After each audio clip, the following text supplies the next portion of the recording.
after December 7th, 1941, you have, the United States declares war against Japan. Uh, Germany declares war against the United States. So now the United States is fighting Germany. We've got this two-front war, right? And Pearl Harbor, hurt us a little bit. Now, it doesn't knock us out the way the Japanese had hoped, but it definitely kind of puts us on the ropes. And it's not very long before the Japanese start aggressively pushing as far into Southeast Asia as they possibly can. What you're going to see is that the Japanese, if you're talking about fighting techniques, by 1941-42, the Japanese have the cutting edge technology. In fact, better than the United States. Now, the problem is the Japanese get so busy fighting the United States because they didn't knock us out the way they had hoped. In American technology, by the end of the war, surpassing the Japanese. Couple of key points that you need to be sure you know. In the Pacific, it's a battle of aircraft carriers, that kind of thing. Chester Nimitz is one of the names that you should be familiar with. He is a Texas connection, was around Fredericksburg. If you ever get a chance to go down there, there's a World War II museum. And so Nimitz is going to be in the Navy. He's going to be the admiral in charge. And he will be the one that uses the Marines for the island hopping campaign. Now, the other name you should know is Douglas MacArthur. Yes, the same Douglas MacArthur with the Bonus Army. He's in charge of the army that was stationed in the Philippines, because at that point the Philippines was an American territory. He will basically retreat to the island of Corregidor, which is kind of a small island at the base of the Philippines, going into Manila. And he will eventually he'll be forced to leave, commanded to leave actually, because the Japanese are basically about to attack Corregidor. Corregidor, they face, horrible conditions. They run out of ammunition, they run out of food. It's just pretty awful. Now, there's some issues. I'm not a Douglas MacArthur fan. He does not manage the fighting in the Philippines particularly well. Although, to be fair, maybe there wasn't much you could have done about it anyways. But he certainly, his way of handling other aspects of fighting in the Pacific were certainly not as good as Admiral Nimitz, for example. So I tend to be much more of a Nimitz fan than I am MacArthur, but the state of Texas wants you to know both of them. The state of Texas in particular wants you to know that Douglas MacArthur has issued the famous "I shall return" speech. That's the thing that they want you to connect with as far as leadership skills. Then you've got, as we're moving into early 1942, so it's just attack. Like the first few months are just nothing but bad news while the U.S. is trying to take stock and kind of get everything retooled. One of the things they'll do is the Doolittle Raid, April 18th, 1942. This is, if you've watched the movie Pearl Harbor, Doolittle Raid's at the tail end of that. It's not much known about because it doesn't really do very much. It drops some bombs on Tokyo and kind of rattles the Japanese a little bit. Mostly it makes the United States feel better, and that's a good thing. Now, I will say this about the Doolittle Raid. So you can see here, this particular map shows you the extent of kind of Japanese aggression. So what will happen in April, because we strike Tokyo with the Doolittle Raid, and of course then just like it shows in the movie, they have to crash land in China and they have to get rescued, all that kind of stuff. So, when they do that, they basically cause Japan to stop their expansion. Look at how close they were to Australia. So you could have had a Japan that could have gone ahead and attacked Australia. You could have had a Japan that could have moved on into India. You could have had a Japan that could have gone into Tibet or really gotten farther in China. But instead, what's going to happen is that they're going to kind of say, oh crap, we didn't knock the United States out the way we thought, so maybe we better kind of focus on holding on to what we've got. So it changes the Japanese military strategy a little bit, and that's probably the biggest thing that the Doolittle Raid does. So this kind of gives you a sense. You've got battles coming in. Midway, so there's Pearl Harbor. Midway is one of the early battles. Tarawa is another one. Guadalcanal, Coral Sea. And you can see by the time you get to 1944, we're inching closer to actually Tokyo. This also kind of gives you a sense of the island hopping campaign. This one's focuses on the major battles. This one kind of includes some of the other ones. You had Douglas MacArthur moving up this direction, kind of close to Australia. You have Nimitz kind of coming up this direction. So that's kind of the general gist of the Pacific Front, if you will. One of the big things about the Philippines is going to be the Bataan Death March. So they basically conquered the Philippines, the Japanese do. And the troops that are left in the Philippines are treated as prisoners of war. Sorry for yawning. And so they put them on basically a forced march. Terrible conditions, abused them terribly. And the prisoner of war camps are pretty awful as well. Lots of starvation. They don't take very good care of them. Lots of random beheadings and violence and that kind of thing. So yeah, you did not want to be in a prisoner of war camp. And again, there's so much more to that story than what I'm telling you. Probably for the state of Texas, you just need to be aware about prisoner of war camps and that the conditions were pretty awful. You also need to be aware of the Bataan Death March, that it's connected to the Philippines and the POW camps. Doolittle Raid, of course, which the state of Texas won't really focus on. So Japan will kind of step back a little bit. They decide to try to distract the United States. Well, actually what they want to do is they want to finish off the U.S. Navy.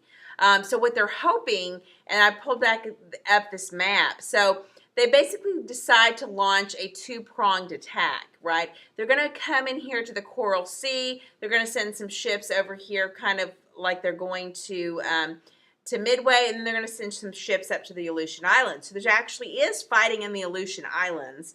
And so the Japanese are trying to distract the United States with some of that. And what will happen is the U.S. breaks the Japanese code, right? So we know that the main airstrike is going to happen on Midway Island. So Admiral Nimitz is going to be ready at Midway. The Coral Sea, we will win the Coral Sea battle. We will win at the Aleutian Islands, but part of that's because the Japanese have divided their forces, right? So they've pulled forces away from Midway, which might have been a harder battle, but they're afraid of what the United States might bring at them. And so what will happen there is that we'll actually sink several ships. Cryptography, that's a word you need to be familiar with. This idea of codes, they like you to know about the coding. Navajo code talker or Navajo talkers, because they were the code for the Americans and the kind of the Enigma machine over in Europe, and kind of the role of cryptography in kind of communicating messages and that kind of thing. So if you just have kind of a basic understanding to recognize it, there'd be a lot of context clues. So the big thing with the Battle of Midway in June of 42, so the Japanese are trying to knock the U.S. out. The U.S. manages to sink 4 Japanese carriers. This is massive. Japan's in the middle of a war, right? They're fighting aggressively. They're fighting close to their home turf. They don't have resources, which is why they were having to invade China in the first place. So the problem with all of this is that they're going to have trouble rebuilding these aircraft carriers. And so that's going to be, and so they've relied very heavily on this type of aircraft carrier and airplanes and that sort of thing. And so it kind of affects their ability to fight, especially their ability to strike at the U.S. So beginning in June of 42, I wouldn't say it's the beginning of the end for Japan. That's a little bit too positive, but you certainly see it kind of seals the security of the United States proper. Now, when you think about the Japanese internment camps, kind of keep that in the back of your head, that the attitude towards Japanese internment would be very different before Midway than it would be after. So just kind of be sure you recognize Midway as a major turning point, that it does basically secure the United States. And, you know, in that Midway is kind of one of those key things that the state of Texas wants you to know. This map right here shows you how they kind of divided. So you had 3 ships coming up here to the Aleutians. You've got like 5 ships coming to Midway. I think you had another 3 or so going down to the Coral Islands. Lots of anti-aircraft gun on the Battle of Midway. Another aspect of this is going to be the shipping. You have lots of German submarines in 42, and so the U.S. is having to really heavily patrol. This is where the Coast Guard comes in. And, keep in mind that we're trying to send equipment over to Britain. We're increasingly starting to send men over to Britain. So we create this convoy system, much like we did in World War I, to ship products over there.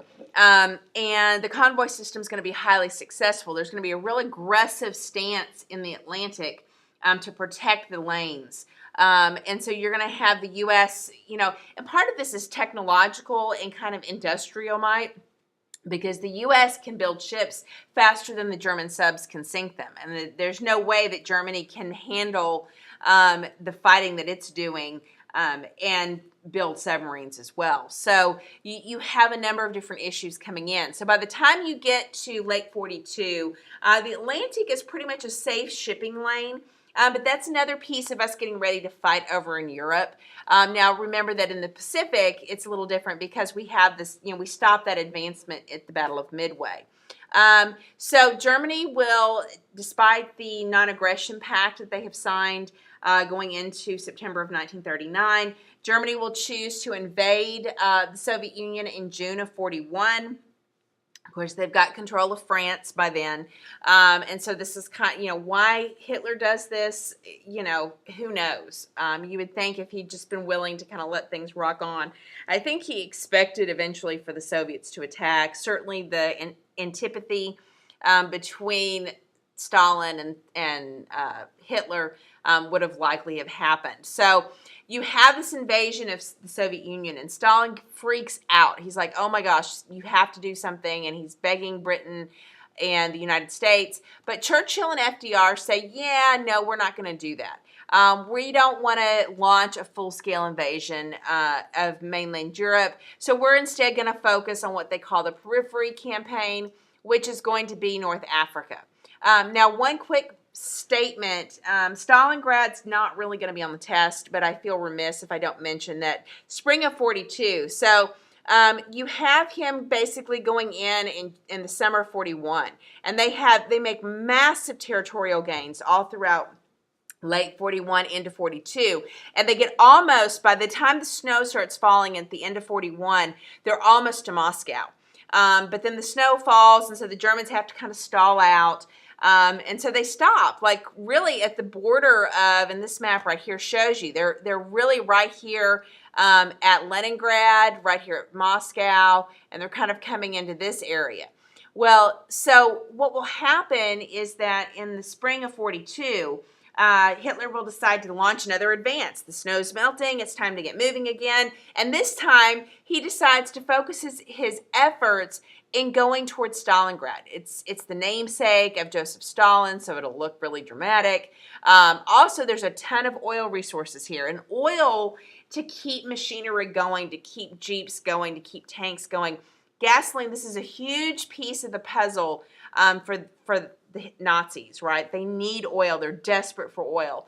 And if they don't have it, that's going to limit their ability to fight. So he wants those oil fields in the Ukraine. So he decides to focus his efforts on Stalingrad. So the battle for Stalingrad is this horrendous, street fighting. They almost lost Stalingrad. It's right there at the Volga River. So literally the Germans have control of the city from this end, and you have the Soviets pushing forces in from the Volga River. So it's just awful, awful fighting. If you've seen Enemy at the Gates, lots of snipers shooting. They call it Battle of the Rats, that kind of thing. So Stalingrad is something you should be kind of familiar with just as a thinking human being. But for the state of Texas, they won't really focus on it. Although I will point out, not for the state of Texas purposes, but that if you look at these numbers here, that eventually by the end of 42, the Soviets have conquered Stalingrad. So Stalingrad is going to be the beginning, is going to be the turning point in Europe, because that's where the Soviets begin to push westward, if you will, moving towards Germany. Now, it's going to be a long, hard fight because this is end of 42. We still have a couple years left, right? but they're pushing. You have 150,000 Germans that surrender. Notice how many are going to die. You're going to have a lot of Germans that will die in the Soviet POW camps. And, this is part of why Germany did not want to surrender to the Soviets at the end of the war. So this kind of gives you a sense of kind of the Nazi expansion into the Soviet Union until, of course, they start pushing them back. Now, the next thing we'll talk about as far as 42 is the North Africa campaign. So you have FDR and Roosevelt decide to focus on North Africa.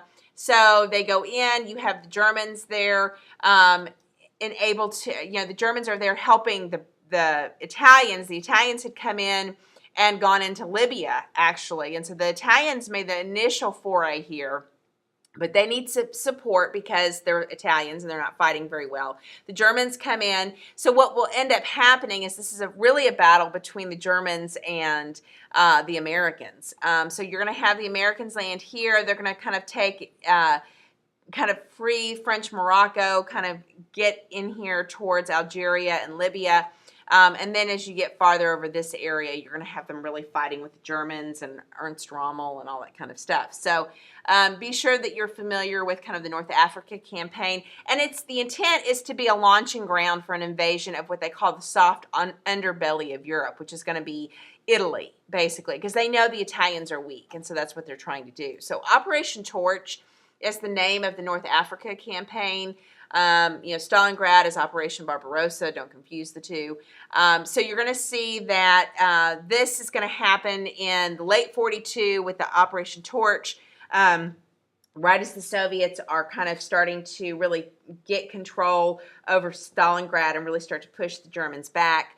By 43, the Americans really have a solid footing in North Africa. And the Casablanca Conference is going to be the first of the conferences that really kind of help create this conversation between Britain and between the United States, and later on with including the Soviet Union. And it's in the Casablanca Conference that you have Churchill and FDR agreeing to significant bombing campaigns and agreeing to attacking Italy. Understand that the bombing campaigns will result in massive casualties, millions of dollars worth of damage, be very profoundly, affecting of Europe. Whether or not how effective it was, historians debate, but just know that the air campaigns that we see happening that are very much part of the movies and the documentaries come from this initial decision with the Casablanca Conference. All right, so we'll pick up with 43 and we'll kind of go through the end of the war in the next one.